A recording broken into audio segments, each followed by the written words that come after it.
သုံးပါးယရနာမြတ်မွန်စွာ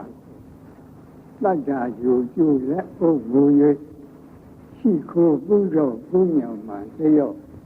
ကတော့ရရသောပနာမကောင်းမှုကုသိုလ်ကံစီတနာတို့ကြောင့်အန္တရာယ်ဘေးဒဏ်ရမှန်ခတ်သိဘဝတိုင်းကင်းလို့ငြိမ်းကြ၍ဒါနသီလဘာဝနာသုံးပြန်သောအနှစ်တရားတို့ကိုဘဝမချ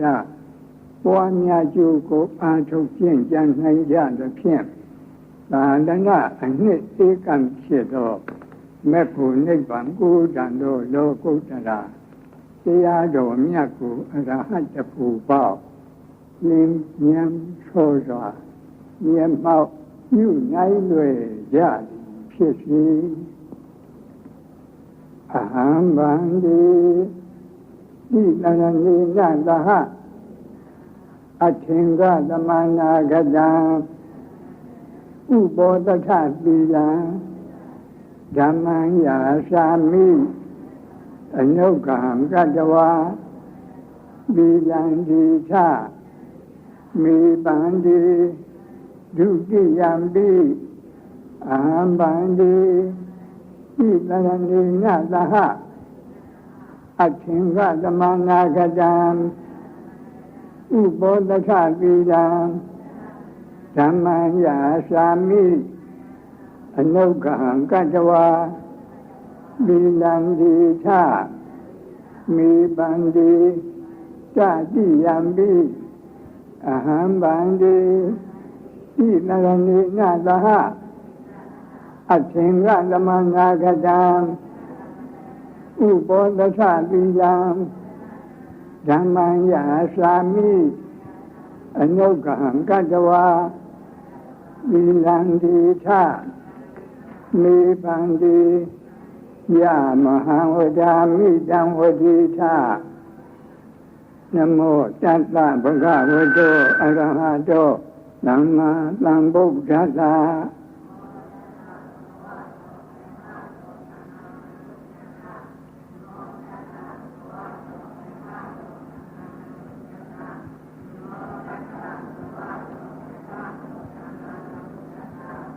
ဗုဒ္ဓံသရဏံဂစ္ဆာမိဓမ္မံသရဏံဂစ္ဆာမိသံဃံသရဏံဂစ္ဆာမိ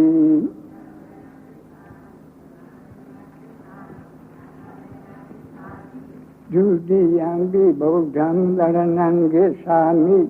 ဒုတိယံပိဓမ္မံသရဏံဂစ္ဆာမိဒုတိယံပိသံဃံသရဏံဂစ္ဆာမိ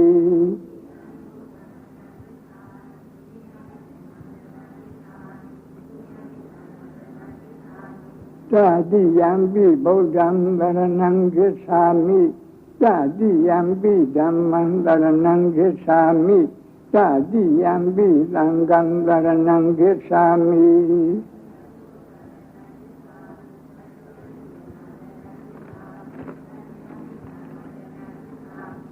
သရ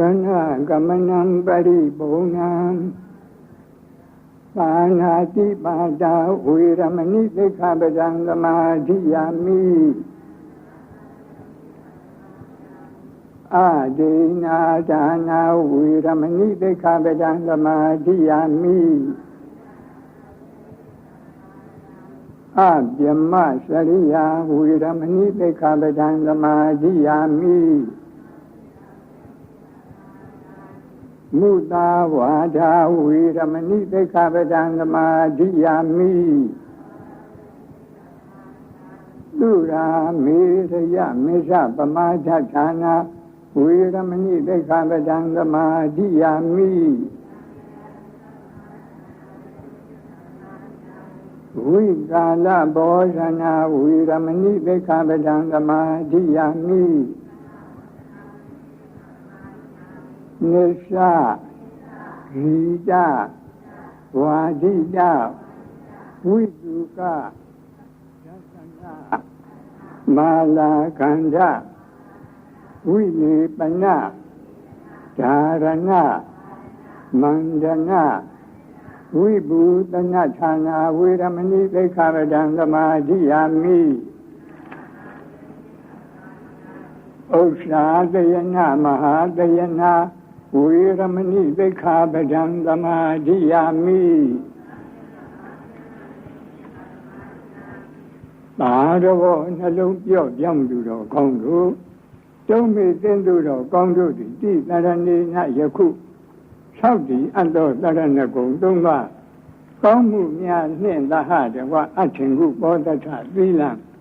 အင်္ဂါ၈ပါးရှိသောဥပုသ်သီလအကျင့်မြတ်ကိုသာဓုကံကတ္တဝါဆွေးမြဲစွာပြု၍အပ္ပမဒေနမမေ့သောတတိတရားဖြင့်သံပါတိထမပြတ်မပေါက်မကြားမပြောက်ရအောင်ထိမ့်သိမ်းစောင့်ရှောက်ဤဆုံးကြပါစေကုန်တော်သရဏဂုံသီလ၆ဒီခံယူကျင့်သုံးမိကြပြီမိမိတို့ကျင့်သုံးရမယ့်တရားသည်တိဒါနနှစ်သီလသုံးသမာဓိလေးပညာတို့ဤဒီကန္တသုတ်တန်နဲ့ကြည့်လို့ရှိရင်ကျင့်ဖို့ရဟာ၄ခုရှိတယ်အဲ့ဒီ၄ခုမှာအခုမိမိတို့ဒီနေ့စဉ်ဒါနကောင်းမှုကုသိုလ်ကိုပြုလျက်ရှိတယ်နေ့စဉ်၅ပါးသီလရှိရတဲ့လားပြည့်လားကွယ်အခါကြီးရကြီးများ၌၈ပါးသီလ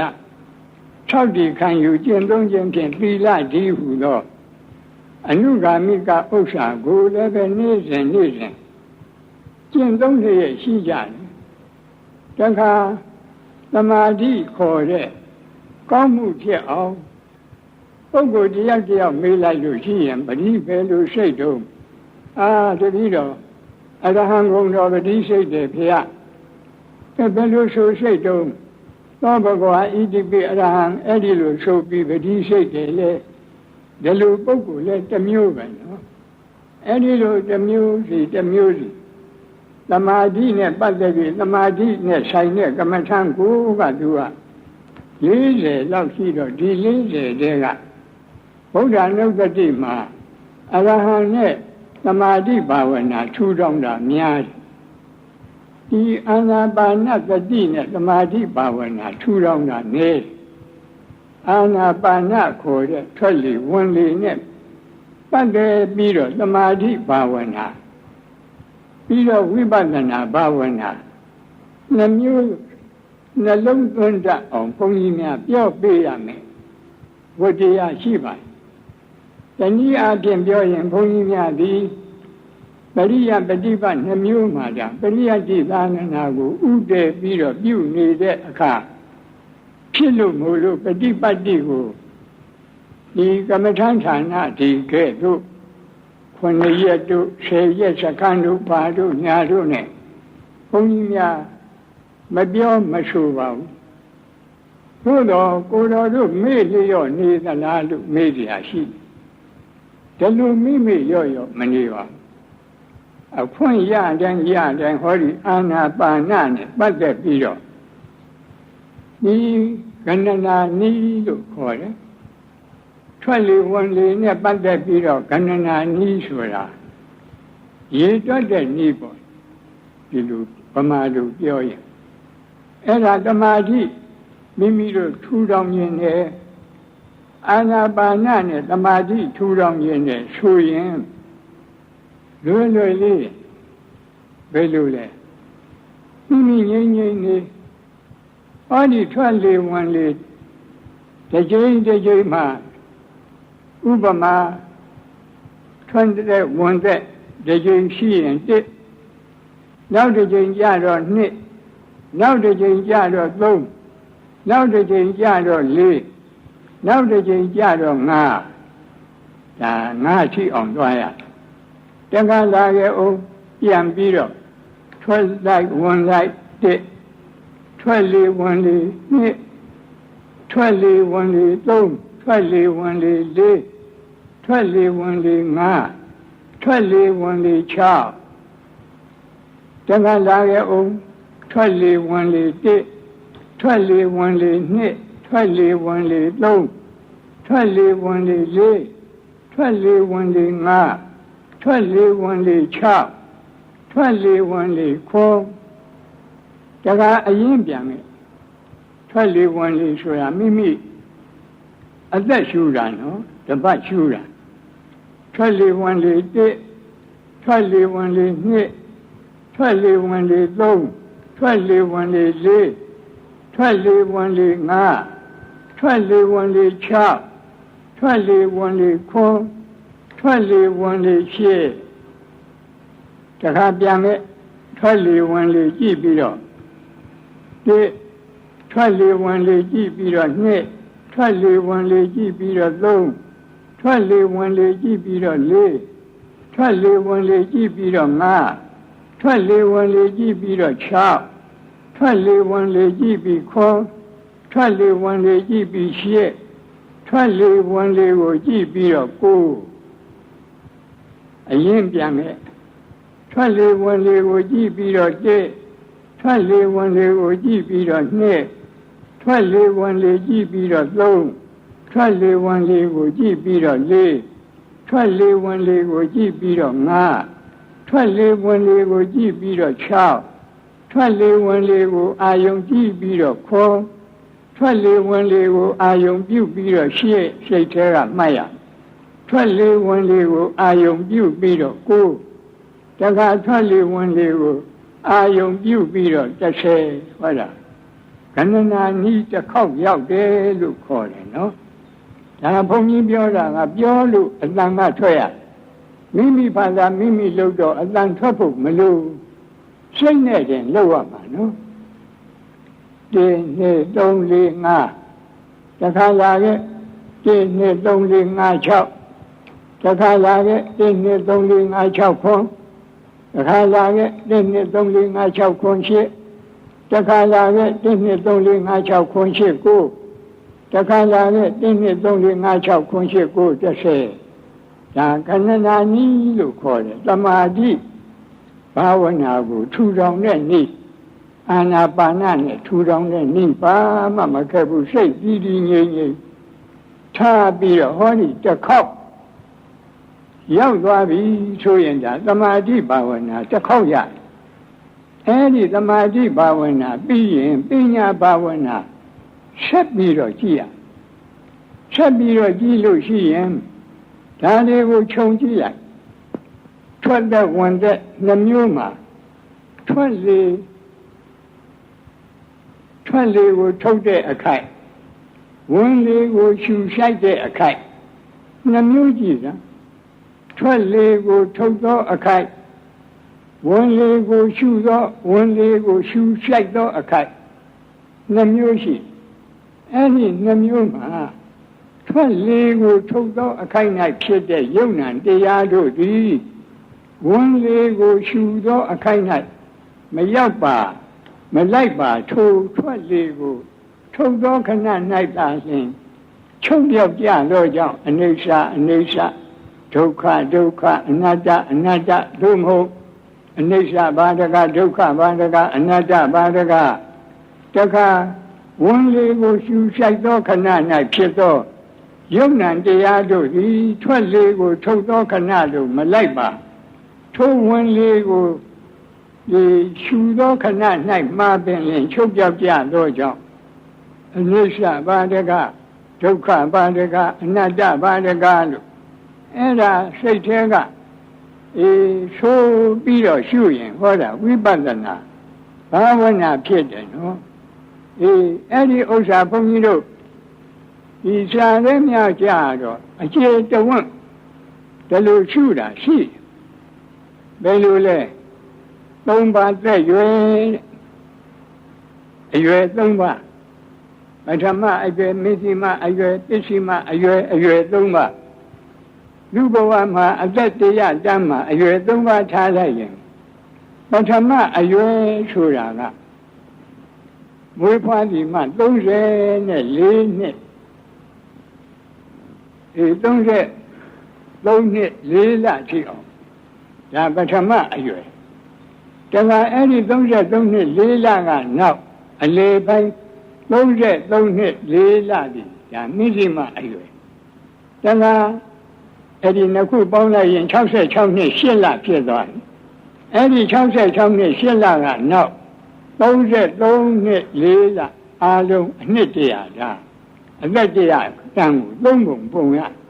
အဲ့ဒီနောက်ဆုံး33နှစ်4လဒီပစ္စည်းမအရွယ်အဲ့ဒီလိုအရွယ်နဲ့စိတ်ထဲမှန်းပြီးတော့ပထမအရွယ်၌ဖြစ်သောယုံနံတရားတို့သည်ပစ္စည်းမအရွယ်သို့မလိုက်ပါ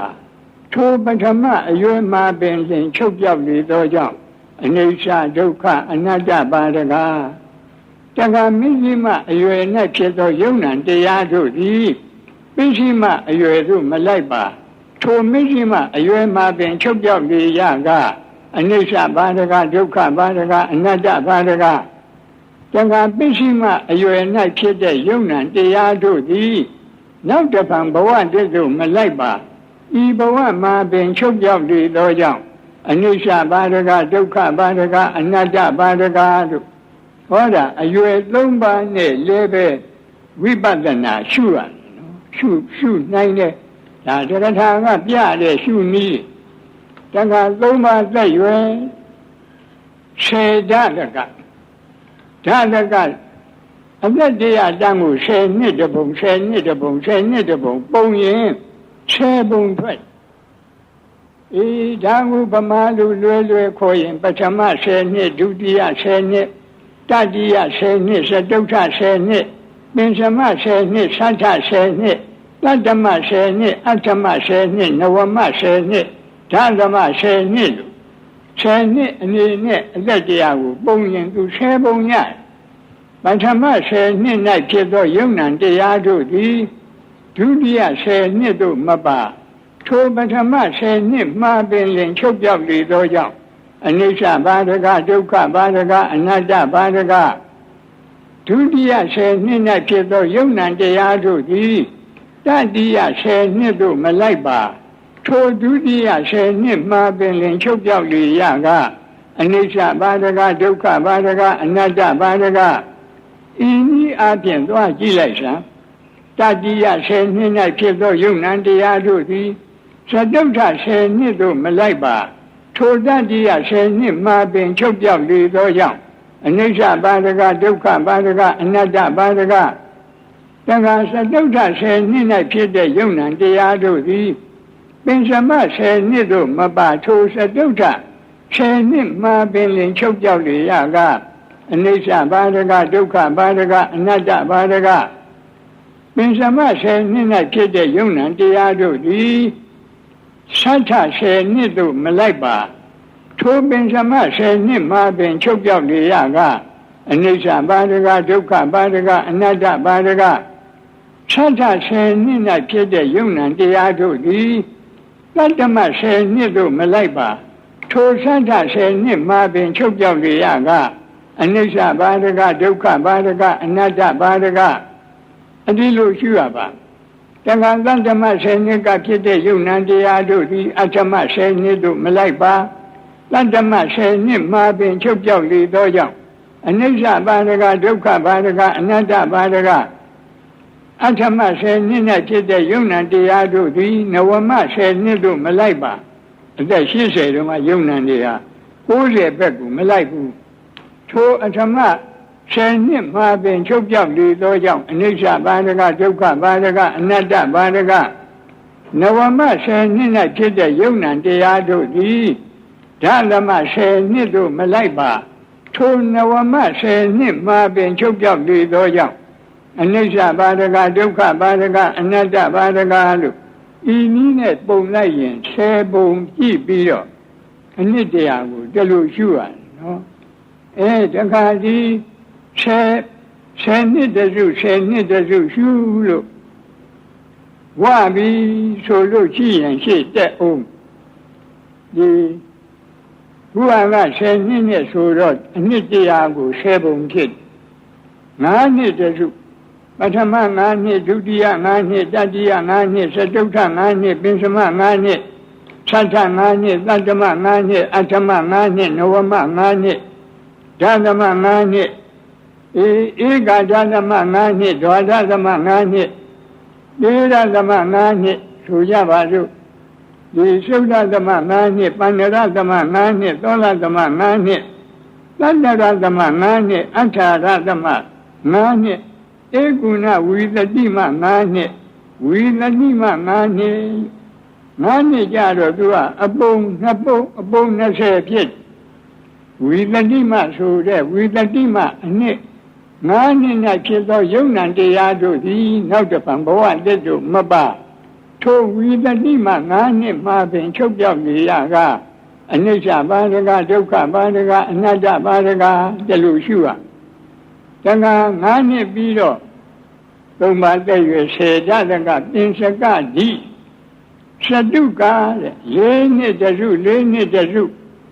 အဲဒီလိုပုံလိုက်လို့ရှိရင်အသက်တရားတန်းဟာ4နှစ်တပုံ4နှစ်တပုံပုံရင်ဘယ်လိုရှိတော့9နှစ်ပြီးတော့4နှစ်နော်4နှစ်တပုံဆိုတော့အပုံပေါင်း25ပုံရှိပထမ4နှစ်အတွင်းဖြစ်တဲ့ယုံနံတရားတို့သည်ဒုတိယ4နှစ်တို့မလိုက်ပါထိုပထမ4နှစ်မှာပင်ချုပ်ပြောက်လေရကအနိစ္စပါဒကဒုက္ခပါဒကအနတ္တပါဒကအဲဒီလိုဒုတိယ4နှစ်ကတတိယ4နှစ်ကသတုဋ္ဌ4နှစ်ကပင်စမ4နှစ်ကသတ္တ4နှစ်သတ္တ4နှစ်ကတတ္တမ4နှစ်အဋ္ဌမ4နှစ်နဝမ4နှစ်ဓသမ4နှစ်ဧကဓသမပါဠိဆိုရတာခက်တဲ့ကိုတော့ဆိုရင်7ခုမြောက်4နှစ်12ခုမြောက်4နှစ်13ခုမြောက်4နှစ်14ခုမြောက်4နှစ်15ခုမြောက်4နှစ်16ခုမြောက်4နှစ်18ခုမြောက်4နှစ်18ခုမြောက်4နှစ်19ခုမြောက်4နှစ်အကျဉ်း20မြောက်4နှစ်20ကြိမ်မြောက်4နှစ်22ကြိမ်မြောက်4နှစ်23ကြိမ်မြောက်4နှစ်24ကြိမ်မြောက်4နှစ်25ကြိမ်မြောက်4နှစ်နဲ့ဖြစ်တဲ့ယုံနံတရားတို့သည်နောက်တစ်ပံဘဝတည်းလို့မလိုက်ပါထို25ကြိမ်မြောက်4နှစ်မှာပင်လင်ချုပ်ပြောက်ကြလေရကအနိစ္စပါဒကဒုက္ခပါဒကအနတ္တပါဒကလို့အဲ့ဒီလိုရှုရဒါသတုကနီးလို့ခေါ်တယ်အဲ့ဒီလိုသတုကနီးနဲ့ရှုလို့နိုင်ပြီဆိုတော့တိကနီးတိကဆိုတာ3နှစ်တစုပထမ3နှစ်ဒုတိယ3နှစ်တတိယ3နှစ်သတုဋ္ဌ3နှစ်ပင်စမ3နှစ်ဓာသ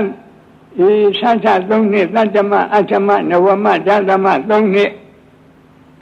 7ခုမြောက်3နှစ်12ခုမြောက်3နှစ်73ခုမြောက်3နှစ်14ခုမြောက်3နှစ်15ခုမြောက်3နှစ်16ခုမြောက်3နှစ်18ခုမြောက်3နှစ်17ခုမြောက်3နှစ်19ခုမြောက်3နှစ်20မြောက်အခု20မြောက်3နှစ်21ခုမြောက်3နှစ်22ခုမြောက်3နှစ်23ခုမြောက်3နှစ်24ခုမြောက်3နှစ်25ခုမြောက်3နှစ်26ခုမြောက်3နှစ်29ခုမြောက်3နှစ်28ခုမြောက်3နှစ်29ခုမြောက်3နှစ်30မြောက်3နှစ်30ခုမြောက်3နှစ်30မြောက်3နှစ်ဆိုတော့အသက်90ရောက်သွားတယ်နော်တခါ30ခုမြောက်3နှစ်32ခုမြောက်3နှစ်33ခုမြောက်3နှစ်ဆိုတော့69နှစ်ဖြစ်သွား33ခုမြောက်3နှစ်၌ဖြစ်သောယုံနံတရားတို့သည်နောက်တစ်ဖန်ဘဝတည်းသို့မလိုက်ပါဤ33ခုမြောက်3နှစ်မှာပင်ချုပ်ပြောက်ကြလေရကအနိစ္စပါဒကဒုက္ခပါဒကအနတ္တပါဒကလို့ရှုဖို့ပဲလိုတယ်နော်ရှုတဲ့နည်းကမခက်ဘူးအဲ့ဒီရှုတဲ့နည်းကိုဒါဘုန်းကြီးအခုပြောတာဟာဒီစာပေပရိယတ္တိနယ်မှာခြားမှုအတိုင်းပြောနေတယ်တနည်းအားဖြင့်မဟာဝိသုဒ္ဓအမဆရာတော်ဘုရားကြီးများညွှန်ကြားတဲ့နည်းကိုဘုန်းကြီးများပြောနေတယ်သုံးပါးသက်ရွယ်စေဓာတကပင်စကတိသတုကတိသတုကဆိုတာ4နှစ်တစုတိက3နှစ်တစုပြီးတကဒွိနဲ့ဧကဒွိဆိုတာက2နှစ်ပထမ2နှစ်ဒုတိယ2နှစ်တတိယ2နှစ်သတုဋ္ဌပင်စမသတ္တသတ္တမ2နှစ် အထမနှစ်နှစ်နဝမနှစ်နှစ်ဓသမနှစ်နှစ်ဒါကဟိုဘက်ကြတော့ပါဠိကအသုံးခက်တယ်နော်အသုံးခက်တော့12ခုမြောက်နှစ်နှစ်12ခုမြောက်နှစ်နှစ်13ခုမြောက်နှစ်နှစ်14ခုမြောက်နှစ်နှစ်နဲ့သွားလိုက်မယ်ဆိုရင်ဒီအကျဉ်း90မြောက်နှစ်နှစ်ကြတော့အသက်တရားကုန်းရောအကျဉ်း90မြောက်နှစ်နှစ်ကာလ၌ဖြစ်သောယုံ nant တရားတို့သည်နောက်တစ်ပံဘဝတည်းတို့မလိုက်ပါဤဘဝမှာပင်ချုပ်ပြောက်နေသောကြောင့်အနိစ္စပါဒကဒုက္ခပါဒကအနတ္တပါဒကလို့အဲ့ဒီလိုရှုရမှာတခါတည်းနှစ်နှစ်နဲ့ရှုပြီးတော့တစ်နှစ်နဲ့ပထမတစ်နှစ်နဲ့ဖြစ်တဲ့ယုံ nant တရားတို့သည်နှစ်နှစ်အရွယ်သို့မလိုက်ပါတစ်နှစ်အရွယ်မှာပင်ချုပ်ပြောက်ကြသောကြောင့်အနိစ္စပါဒကဒုက္ခပါဒကနဲ့အဲ့ဒီလိုသွားနှစ်နှစ်အရွယ်မှာဖြစ်တဲ့ယုံ nant တရားတို့သည်3နှစ်သား3နှစ်သမီးအရွယ်သို့မလိုက်ပါထိုနှစ်နှစ်သား2နှစ်သမီးအရွယ်မှာပင်ချုပ်ပြောက်နေသောကြောင့်အနိစ္စပါဒကဒုက္ခပါဒကနဲ့သွားလိုက်ပါအကျဉ်းတရား69နှစ်မြောက်69နှစ်၌ဖြစ်သောယုံ nant တရားတို့သည်အသက်တရားတို့မလိုက်ပါထို69နှစ်မှာပင်ချုပ်ပြောက်လေသောကြောင့်အနိစ္စပါဒကဒုက္ခပါဒကအနတ္တတို့ပါဒကတခါအသက်တရား၌ဖြစ်သောယုံ nant တရားတို့သည်နောက်ဒုတိယဘဝသို့မလိုက်ပါထိုအသက်တရားမှာပင်ချုပ်ပြောက်လေသောကြောင့်အနိစ္စပါဒကဒုက္ခပါဒကအနတ္တပါဒကလို့အဲ့ဒီလိုရှုရမှာနော်တခါဒီသုံးပါးတက်ရွယ်10ကြရကပင်စကတိသတုကတိဒွိနဲ့ဧကဒီတော့တစ်နှစ်အတွက်ပြီးသွားရောတစ်နှစ်ပြီးတော့မှတစ်နှစ်မှာဥဒုက3ခုရှိတစ်နှစ်ဥဒု3ခုဆိုတာကဆိုကြပါစို့တရားမုံလာပြီကျော်တရက်ကနတော်လာပြီပြာလူလာပြီတပူတော်လာပြီတပေါင်းလာပြီအဲ့ဒီထိအောင်ဒါဆောင်းဥဒုနော်ဒါ4လတစ်ခုပေါ့တပေါင်းလာပြီကနေပြီးတော့တကူလာပြီကဆုံလာပြီနေုံလာပြီဝါဆိုလာပြီထိအောင်ဒီ4လကိုຫນွေဥဒုလို့ခေါ်တယ်တခါနေုံလာပြီကဝါဆိုလာပြီကနေပြီးဝါကောင်လာပြီတော်ကလင်းလာပြီတရင်ကျွတ်လာပြီတစောင်းမုံလာပြီထိအောင်တတိယ4လကိုဒီဥစ္စာမိုးဥဒုလို့ခေါ်တယ်လူတိုင်းနားလေတဲ့နီးနော်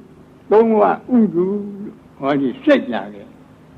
ဒီတော့ဆောင်းဥဒု၌ဖြစ်သောဆောင်းဥဒု4လ၌ဖြစ်သောယုံ nant တရားတို့သည်ຫນွေဥဒုတို့မလိုက်ပါဆောင်းဥဒုမှာပင်ချုပ်ပြောက်ကုန်ရကအနိစ္စပါဒကဒုက္ခပါဒကအနတ္တပါဒကလို့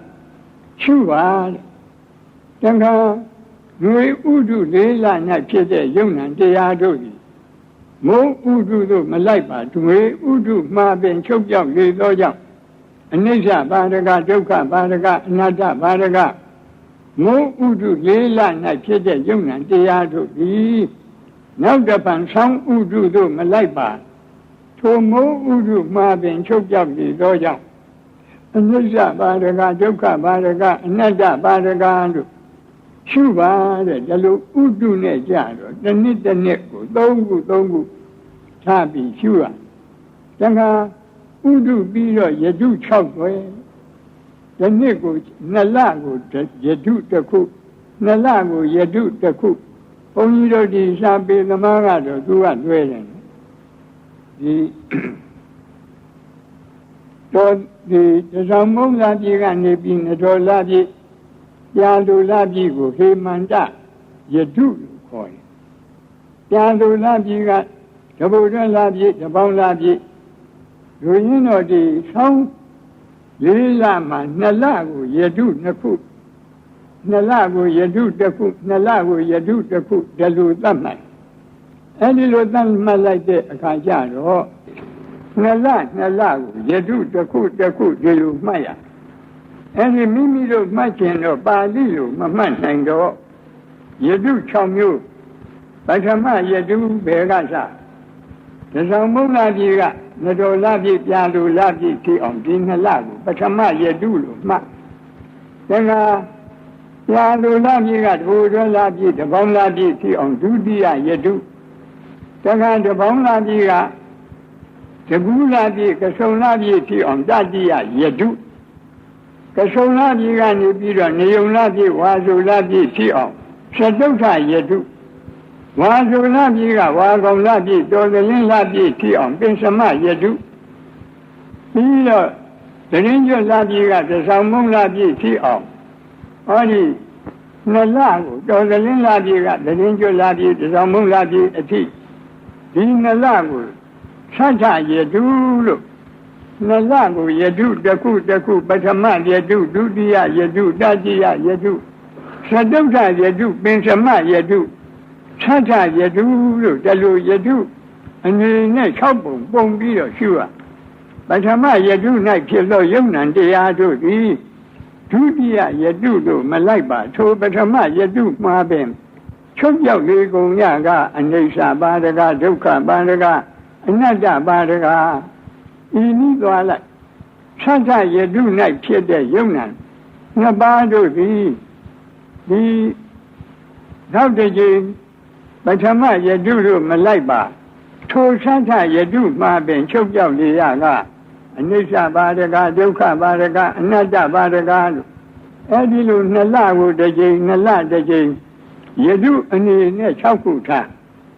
ပြီးတော့မှလအနေနဲ့တွက်လအနေနဲ့လဆိုတော့တစ်နှစ်မှာ12လရှိကြဗျာတကူလာ၌ဖြစ်တဲ့ယုံနံတရားတို့ဒီကဆုံလတို့မလိုက်ပါ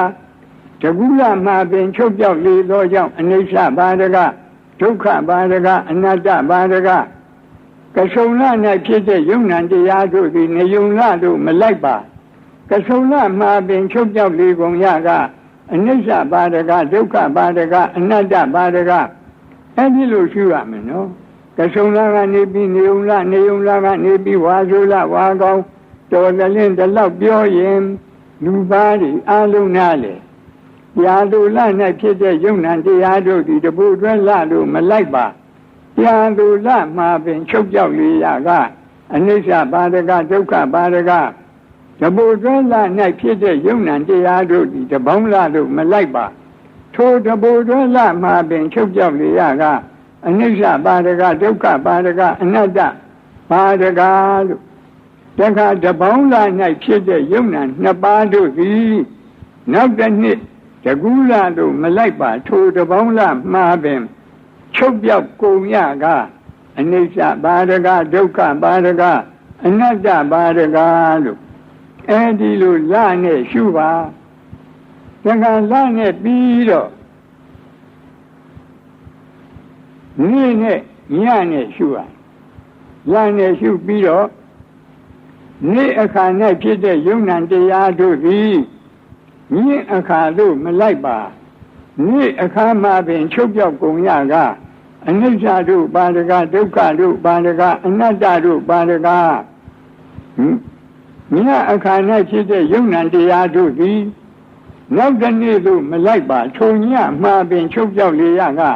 အနိစ္စပါဒကဒုက္ခပါဒကအနတ္တပါဒကအဲ့ဒါနေ့နဲ့ညအဲ့ဒီလိုရှုလိုက်ရင်တခါကုန်းသွားပြန်နော်တခါနေ့ကိုလည်းပဲ3ပုံပုံဒီကနေ့ဆိုပါစို့ဆိုမညက်ခင်းနေ့လေခင်းညနေခင်းပြီးတော့ညမှာညဥယံတန်းကောင်ယံမိုးတော့ယံ3မျိုးအဲ့ဒီမှာနာနဲ့အခါ၌ဖြစ်တဲ့ယုံနံတရားတို့သည်နေ့လေအခါတို့မလိုက်ပါနာနဲ့အခါမှာပင်ချုပ်ပြောက်ကုန်ရကအနိစ္စပါဒကဒုက္ခပါဒကအနတ္တတို့ပါဒကနေ့အခါ၌ဖြစ်တဲ့ယုံနံတရားတို့သည်ညနေချမ်းအချိန်တို့မလိုက်ပါထိုနေ့အခါမှာပင်ချုပ်ပြောက်ကုန်ရကအနိစ္စပါဒကဒုက္ခပါဒကအနတ္တပါဒကတခါညနေချမ်း၌ဖြစ်တဲ့ယုံနံတရားတို့သည်ညဥယံတို့မလိုက်ပါညနေချမ်းမှာပင်ချုပ်ပြောက်လေသောကြောင့်အနိစ္စပါဒကဒုက္ခပါဒကအနတ္တပါဒကတခါညဥယံ၌ဖြစ်တဲ့ယုံနံတရားတို့သည်ည တန်ကောင်ရန်တို့မလိုက်ပါညဥယံမှာပင်ချုပ်ကြောက်လေကုန်ရကအနိစ္စပါဒကဒုက္ခပါဒကအနတ္တပါဒကတန်ကောင်ရန်၌ဖြစ်တဲ့ယုံနာတရားတို့သည်မိုးသောရန်ညရဲ့နောက်ပိုင်းကိုမိုးသောရန်ခေါ်တယ်မိုးသောရန်တို့မလိုက်ပါထိုတန်ကောင်ရန်မှာပင်ချုပ်ကြောက်လေရကအနိစ္စပါဒကဒုက္ခပါဒကအနတ္တပါဒကမိုးသောရန်၌ဖြစ်တဲ့ယုံနာတရားတို့သည်နောက်တစ်နေ့သို့မလိုက်ပါထိုမိုးသောရန်မှာပင်ချုပ်ကြောက်လေကုန်ရကအနိစ္စပါဒကဒုက္ခပါဒကအနတ္တပါဒကလို့အဲဒီလိုဒီတစ်နေ့ကို6ခုထားပြီးတော့မှတခါဒီဝိရတိသဗ္ဗိအခါကရိယာစဥဒ္ဒရဏကစသည်6ခုအစုစု၌ဖြစ်မှုဥဒ္ဒုံအလုံးစုံက၍တုံမဖြစ်တဖြစ်တရတဇတ်တသင်းနှံအိုတွင်တဲ့နှံစိတ်ကျက်တို့ကိုယ်ပြည့်ကြည်မွအနိစ္စသည်ဒုက္ခအနတ္တပါဒကလို့မဟာဝိသုဒ္ဓယမသရောဖရာကြီးကရှုပုံကိုအထကထာဝိသုဒ္ဓိမဲ့အထကထာဆိုတဲ့အတိုင်းလင်္ကာဖွဲ့ထားမိမိတို့အဲ့ဒီနည်းအတိုင်းရှုရင်ဘယ်လိုနည်းနဲ့မှမမှားဘူးနော်မမှားဘူးဒီအလေးရှိထားလိုက်တာကခြိတလန်းနော်ခြိတလန်းမှာကြွဒါကကြွတာကတပိုင်းပြီးတော့ကြွပြီးတော့အပေါ်ရောက်တော့ရက်နည်းနည်းလေးရက်ပြီးမှအောက်ချကြွတာရက်တာချတာဟောဒီကြည့်ကြွတာရက်တာချတာတန်ခါချပြီးတော့နောက်တစ်လမ်းသွားမယ်ကျန်တော့ဖြည့်၍နင်းပြီးတော့အထက်မြောက်ပြီးတော့အောက်ချအဲဒီလိုကြည့်လိုက်လို့ရှိရင်ကုန်းတော့တယ်ဒါယုံနာနှစ်ပါးရဲ့အနိစ္စဒုက္ခအနတ္တဖြစ်ပုံကိုအဲဒီအတိုင်းကြည့်ရင်ဒါကုန်းတော့ဒါကြောင့်မဟာဝိသုဒ္ဓမဆရာကြီးပြောတဲ့အတိုင်းမိမိတို့ရှုရင်ရှုလို့မဆုံးအောင်ဖြစ်ပါရှုမဲ့ဆိုရင်လည်းပဲဘုန်းကြီးကအလွယ်ဆုံးနည်းကိုပြောပြီးပြီ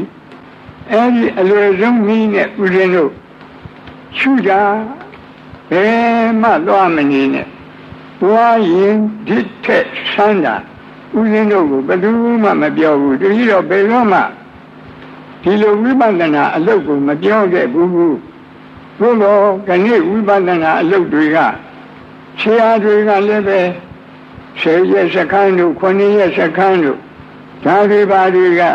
များပြီးတော့လာတော့ဒီကိုယ်ရှိမှရောက်လာတဲ့အရှင်မြတ်တွေသာသနာကစတော်ကြီးများသဘောကျတယ်တနည်းပြောရင်လေဒီစတော်တို့မဟာဝိသုဒ္ဓယာမစတော်တို့အဲ့ဒီလိုစတော်ကြီးများသုံးတဲ့နည်းကိုငါတော့ပြောပေးမှဖြစ်တော့မယ်မပြောရင်မဖြစ်တော့ဘူးလို့အဲ့ဒီလိုနှလုံးသွင်းမိတဲ့အတွက်ယခုလိုပြောတာဘုန်းကြီးပြောတာဟာဒီတစ်ချိန်မီပထမအကျဉ်းနော်အားလုံးဒီပထမဆုံးကြည့်မယ်ဆိုရင်သုံးပါးသက်ရွယ်ကစကြည့်ပထမအရွယ်မစ္စည်းမအရွယ်ပစ္စည်းမအရွယ်အဲဒီကစပြီးတော့10ဓာတ်က10နှစ်တစု10နှစ်တစု10စုတခါပိစက9နှစ်တစု9နှစ်တစုအစု20ကြည့်3ခုလောက်ကြည့်မိလိုက်လို့ရှိရင်နောက်ကို4နှစ်တစု3နှစ်တစု2နှစ်တစု1နှစ်တစုတပြေးရှိတ်ပြီးတော့သွားလိမ့်မယ်1နှစ်တစုကြည့်ပြီးတဲ့အခါ1နှစ်မှာရှိတဲ့ဥဒု3ပါးနဲ့ကံကြည့်တခါဥဒု3ပါးပြီးတော့ယတု6တွင်ယတု6ပါးရကွယ်ရဇံဒီဝိရတိသဗ္ဗိအခါကရိယာစဥဒ္ဒရဏကစသည်6ခုအစုစု၌ဖြ ဖြစ်မှုဥဒ္ဒုံအလုံးစုံကဖြစ်သမျှဥဒ္ဒုံအလုံးစုံတော့ယုံ nant တရားတို့သည်ရွေ့တုံမဖြစ်တဲ့နေရာကရှေ့ကိုနှမ်းတစည်းမှရွေ့မသွားဘူးတရှိတရတရတသွင်းနှမ်းအိုးကင်းတဲ့နှမ်းရှိကျက်တယ်လို့တဲ့ကွဲပြက်ကြေမွအနိစ္စလိဒုက္ခအနတ္တကြီးပါရကားလို့အဲ့ဒီလိုရှုတဲ့မဟာဝိသုဒ္ဓရာမကျွန်တော်ဘုရားကြီးကသူရဲ့ပရမတ္ထသရုပတိပဏိကမ္မထံပိုင်းမှာရှုပုံကိုအတိအလင်းပေါ်ပြထားတယ်အခုပြီးတော့ပြောပြီးပြီအရှင်ဘုရားတို့ရှုတတ်ပြီးရှုလဲရှုဖို့ပဲလိုပြီးဘယ်မှအဝေးကြီးသွားမနေနဲ့ကိုเจ้าနဲ့ကိုငြိမ်ငြိမ်ကလေးနေပြီးတော့တိတ်ဆိတ်တဲ့အချိန်မှာပထမနေ့ဆိုပါလို့ရဲ့၃ပါးသက်ရွယ်အရွယ်၃ပါး10ဓာတက10နှစ်တစု10နှစ်တစု10စုပြီးတော့9နှစ်တစု9နှစ်တစုအစု20ပေါ့ပြီးတော့မှဒါပထမနေ့ဒုတိယနေ့ကြတော့4နှစ်တစု4နှစ်တစုတခါ4နှစ်တစုပြီးတော့3နှစ်တစု3နှစ်တစုပြီးတော့2နှစ်တစု2နှစ်တစုပြီးတော့1နှစ်တစုအဲ့ဒီလိုကြည့်လိုက်ဒါတရက်ဆိုပါလို့အဲ့ဒီ1နှစ်ကိုပြီးတော့မှဒီဥဒု3ခုနဲ့ကြည့်အဲ့ဒီဥဒု3ခုကလည်းပဲတစ်ခါကြည့်လိုက်ရင်1နှစ်ကုန်သွားတယ်နော်အဲ့ဒီဥဒု3ခုပြီးတော့ယတု6ခုနဲ့ကြည့်ယတု6ခုကလည်းပဲယတု6ခုကတစ်ခေါက်လောက်သွားလိုက်ရင်ကုန်သွားတယ်ဒါကယတု6တွေလကွယ်လရမ်းဒါကြတော့နှစ်ခုတည်းနဲ့ပြီးလကွယ်ဆိုတာလရုပ်ပက္ခလရမ်းပက္ခလရမ်းပက္ခနဲ့ဖြစ်တဲ့ယုံ nant တရားတို့သည်လရုပ်ပက္ခလို့မရောက်မှု၍လရမ်းပက္ခမှာပင်ချုပ်ပြောက်ကြလေရကအနိစ္စပါရကဒုက္ခပါရကအနတ္တပါရကလို့ရှုကြတခါလရုပ်ပက္ခနဲ့ဖြစ်တဲ့ယုံ nant တရားတို့သည်နောက်တစ်ဖန်လရမ်းပက္ခလို့မလိုက်ပါဒီလရုပ်ပက္ခမှာပင်ချုပ်ပြောက်လေရကအနိစ္စပါရကဒုက္ခပါရကအနတ္တပါရကလို့အဲ့ဒီလိုရှုဒါလဆန်းလရုပ်ပြီးရောနော်ဒီဝရတိရဲ့သဗ္ဗိအခါညုံညုံဒီနိစ္စကတိသတုကတိဒွိနှင့်ဧကဘုံဝဥဒုယတု6တွေလကွယ်လရမ်းလကွယ်လရမ်းပြီးတော့ဒီဝရတိဒီဝကနေအခါ၌ဖြစ်တဲ့ယုတ်ရတ္တိကညင်အခါ၌ဖြစ်တဲ့ယုံ nant တရားဒီလိုနှစ်စုထားပြီးကြည့်ပြီးတော့မှဒီနေ့အခါမှာ3ချိန်ထားနာနေခင်းနေ့လေခင်းညနေခင်းညအခါမှာညဥယံသံကောင်ရမိုးတော့ရ6ခုထားသဗ္ဗိအခါဆိုတာဒါပြောနော်ပြီးတော့မှအဲ့ဒီဒီညဥယံသံကောင်ရမိုးတော့ရပြီးတော့မှကရိယာစအမှုအရာ6မျိုး6မျိုးကဘာလဲဆိုတော့ဥဒ္ဒရဏကစသည်6ခုအစုစု၌ဥဒ္ဒရဏဆိုတာဒီခြေရောက်ကြွမယ်ဆိုရင်ဟောဒီဖိနှင်းတဲ့အချက်အခိုက်ကြွတော့မယ်ဆိုရင်စိတ်ကူးကြည့်နော်ဖိနှင်းတဲ့ဒါတစ်ခိုက်ပြီးတော့နင်းပြီးတော့နင်းနေကြွအဲ့ဒီကြွလာတဲ့ဟာတစ်ခိုက်ကြွပြီးတော့မှရက်သွားအဲ့ဒါတစ်ခိုက်ဒါအထက်ကိုခြေတော့တက်တဲ့အခါတခါဒီကနေပြီးတော့အောက်ကိုအာယူတဲ့အခိုက်အောက်ချမယ်လို့တခါအောက်အာယူတဲ့အတိုင်းအောက်ကိုတဖြည်းဖြည်းချတဲ့အခိုက်မတူဘူးနော်ဘုန်းကြီးတို့ဒီအဘိဓမ္မာသဘောအရကြတော့သူ့အခိုက်နဲ့သူ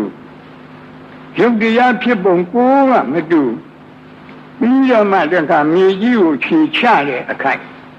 3ခုအတက်3ခုအကျ3ခုအဲ့ဒါကိုသတော်ကြီးကဥဒ္ဒရဏကစသည်6ခုဥဒ္ဒရဏကစပြီးတော့6မျိုးအစုစု၌ဖြစ်မှုဥဒ္ဒုံအလုံးစုံကရွေ့တုံမဖြစ်ဆိုတာ သူ့အခိုက်ကနေပြီးနောက်တစ်ခိုက်ကိုရွှေ့ပြီးတော့မဖြစ်ဘူးလို့ပြောတာတစ်ရှိတရတစ်ဇတ်တစ်သင်းတစ်ရှိတရတစ်ဇတ်တစ်ဇတ်တစ်သင်းဒါလို့ဆိုလို့လေနှမ်းအိုးကင်းမှာနှမ်းစီတွေဖြက်ကျက်တယ်လို့နှမ်းအိုးကင်း၌ကွဲနှမ်းစီကျက်လို့ကွဲပြက်ကြည်မွအနိစ္စသည်ဒုက္ခအနတ္တပါဒကားလို့ဆရာကြီးကသူကိုယ်တိုင်လည်းပဲဤအတိုင်းရှုကိုယ်တိုင်ရှုတဲ့အတိုင်းလည်းပဲရှားထဲမှာသင်္ကာရေးထားတယ်အဲ့ဒီဆရာကြီးများရေးထားရှုထားတဲ့မိကိုမိတို့လိုက်ပြီးကျင့်သုံးရင်မှားလို့ကိုမဖြစ်ဘူးနော်အဲ့ဒါကြောင့်မမှားအောင်ဘုန်းကြီးထား၍ပြောပြီးဦးဇင်းတို့မှာဒါနကိုနေ့စဉ်လည်းပြုတယ်အခုလည်းပြုတယ်သီလကိုဆောက်တည်တယ်နေ့စဉ်လည်းဆောက်တည်တယ်အခုလည်းကျင့်သုံးလျက်ဘာဝနာနော်သမထဘာဝနာအနေနဲ့ထွက်တဲ့ဝင်သက်ကိုစောစောကပြောတဲ့အတိုင်းရှုကြပြီးတော့မှဝိပဿနာဘာဝနာအနေနဲ့ဒီထွက်လေဝင်လေနဲ့စပ်ပြီးတော့ရှုခြင်းရင်ဘုန်းကြီးပြောတဲ့အတိုင်းထွက်သက်ကိုထုတ်တာဝင်သက်ကိုရှုတာထွက်လေကိုထုတ်ဆဲခဏ၌ဖြစ်တဲ့ယုံနာနှစ်ပါးတို့သည်ဝင်လေကိုရှုဆဲခဏတို့မလိုက်ပါထိုထွက်လေကိုထုတ်ဆဲခဏမှပင်ချုပ်ပြောက်ကြရာကအနိစ္စပါဒကဒုက္ခပါဒကအနတ္တတို့ပါဒကဝင်လေကိုရှုဆိုင်သောခဏ၌ဖြစ်သောယုံ nant တရားတို့သည်ထွက်လေကိုထုတ်သောခိုက်တို့မလိုက်ပါထိုဝင်လေကိုရှုဆိုင်သောခဏမှပင်ချုပ်ပြောက်လေကုန်ရကအနိစ္စပါဒကဒုက္ခပါဒကအနတ္တပါဒကလို့အဲဒီလိုရှုလိုက်ရင်မိတို့ဝိပဿနာအလုပ်ကောင်းအောင်မြင်ဖြစ်တယ်ဒါကဒီသမာဓိကိုတည်တဲ့အခါထွက်လေဝင်လေနဲ့တည်ပုံက1 2 3 4 5 1 2 3 4 5 6 1 2 3 4 5 6ခွန်1 2 3 4 5 6 8 1 2 3 4 5 6 9 8ခွန်8 9 1 2 3 4 5 6ခွန်8 9 10ထိအောင်ဂဏနာနည်းနဲ့တစ်ခေါက်သွားလိုက်ရင်သမာဓိဘာဝနာဖြစ်တယ်ပြီးတော့မှအဲ့ဒီဂဏနာနည်းနဲ့သွားတဲ့တစ်ခေါက်ပြီးတော့မှဒီထွက်လေဝင်တိုင်းထွက်လေထုတ်တိုင်းခဏ၌ဖြစ်တဲ့ယုံ nant တရားတို့သည်ဝင်လေကိုရှုတိုင်းခဏတို့မလိုက်ပါထိုထွက်လေကိုထုတ်တိုင်းခဏ၌မှာပင်ချုပ်ပြောက်ကုန်ရကအနိစ္စပါဒကဒုက္ခပါဒကအနတ္တတို့ပါဒကတခါဝင်လေတို့ကိုရှုတိုင်းခဏ၌ဖြစ်တဲ့ယုံ nant တရားတို့သည်ထွက်လေတို့ကိုထုတ်တိုင်းခဏတို့မလိုက်ပါထိုဝင်လေကိုရှုတိုင်းခဏ၌ပင်လင်ချုပ်ပြောက်ကြကုန်ရကအနိစ္စတို့ပါဒကအဒုက္ခတို့ပါဒကအနတ္တတို့ပါဒကလို့ဆိုလဲကြည့်ပေါ်လာလိမ့်မယ်အဲ့ဒါထွက်တဲ့ဝင်သက်နဲ့ဝိပဿနာရှုတဲ့နည်းခုနကမဟာဝိသုဒ္ဓယာမစတော်ကြီးကမ္မထံပိုင်းမှာရေးထားတဲ့အနုပုပ္ပပေါ့လေဒသနခေါ်တယ်အရှင်အတိုင်းရှုတဲ့နည်းကိုရှုခြင်းရင်ခုနကပြောတယ်လို့ရှုမိတို့ရှုနိုင်လောက်ပြီးခဏညမိတို့ကြိုက်တာနဲ့ရှုဒါနသီလဘာဝနာ3မျိုးမှာအားလုံးစုံပြီးယခုမိတို့ကောင်းမှုကိုတက္ကိစ္စမြောက်အောင်လှူရအောင်ပြီးတော့ဝစီဒွါရ၌ဒါနကောင်းမှုကုသိုလ်များဖြစ်အောင်နှုတ်ကမြွက်ပြီးတော့လှူရအောင်အားလုံးလိုက်ဆိုကြရေစက်ခေါ်ကံရ